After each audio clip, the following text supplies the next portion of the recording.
Patrick Richard avec nous, des huileries Richard. Et là, aujourd'hui, ce dont je veux te parler, c'est d'un presque voisin, puisque c'est la ferme Bio Margerie.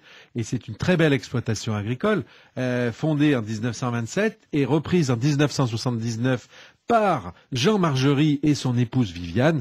Au début, ils n'avaient pas prévu de faire ça, ils étaient partis à la ville. Et puis, un jour, il a fallu reprendre l'exploitation. Et donc, comme nécessité fait loi, il a fallu inventer, il a fallu faire avec ce que l'on avait, et ils se sont tournés, aussi par choix de vie, vers l'agriculture biologique et la fabrication de jus de fruits. Il fallait oser à l'époque, hein. C'était pas à la mode comme ça. Hein. Ah, c'était pas une question de mode, c'était vraiment une question de volonté, une question de choix. C'est aussi ça, hein, l'agriculture biologique. Je choisis de dire non à un certain mode de production, et j'en choisis un autre. Tu sais, Patrice, c'est bien plus difficile de dire non que de dire oui. Et eux, ils ont dit oui à un choix de vie, à la création d'un métier qui va être la fabrication de jus de fruits à pépins, jus de fruits à grappes, pour te dire, ça va être la poire, ça va être la pomme, issue de leur exploitation agricole, et puis ça va être aussi le raisin. Alors, ils font les fruits qu'ils commercialisent à leur marque, et puis ils font aussi ce qu'on appelle de la prestation de service. C'est-à-dire? C'est-à-dire que les gens qui ont des pommes ou les gens qui ont des poires les amènent et on leur fait un jus de fruits, des collègues agriculteurs, si tu veux. Alors, ne parler que de la ferme Margerie, ça serait être trop court. Il faut aussi parler d'un personnage extraordinaire, très attachant que j'ai découvert, qui s'appelle Viviane. Et Viviane Margerie, elle a suivi en 1979 son mari, Jean, et elle s'est plutôt consacrée à la partie commerciale.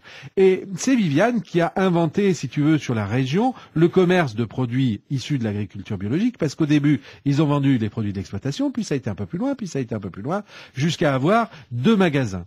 Mais en plus, quand tu fais de la bio, souvent, tu fais aussi de l'associatif, tu t'intègres dans des associations. Elle s'est intéressée aussi au développement de la mention Nature et Progrès.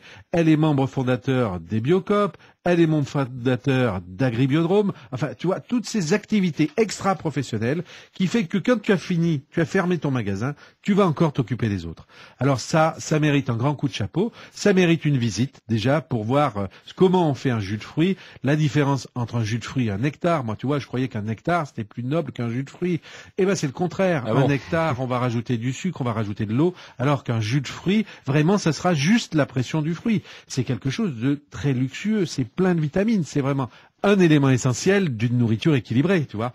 Donc il faut découvrir ça, il faut leur rendre visite, ils seront ravis de vous accueillir et de vous expliquer comment est-ce qu'on fabrique un bon jus de fruits. Bien, la ferme Margerie à la sortie de Valence, sur la route de Cré. Donc c'était vraiment un exemple parmi beaucoup d'exploitations qu'on pourra visiter ces prochains jours. Alors la semaine prochaine, je vous parlerai aussi de la chocolaterie de Cré, façon chocolat. Vous viendrez nous voir à l'huilerie sur la route, vous montrez jusqu'à Jaillance pour faire un pique-nique au milieu des vignes. Enfin, tout ça, c'est la semaine, c'est les 15 jours de la bio, et c'est vraiment un bon moyen de découvrir tout ce monde-là. Ça sent vraiment le printemps, là. Ça y est, on y est, là. On y est, Patrice. Portez-vous bio. Merci, Patrick.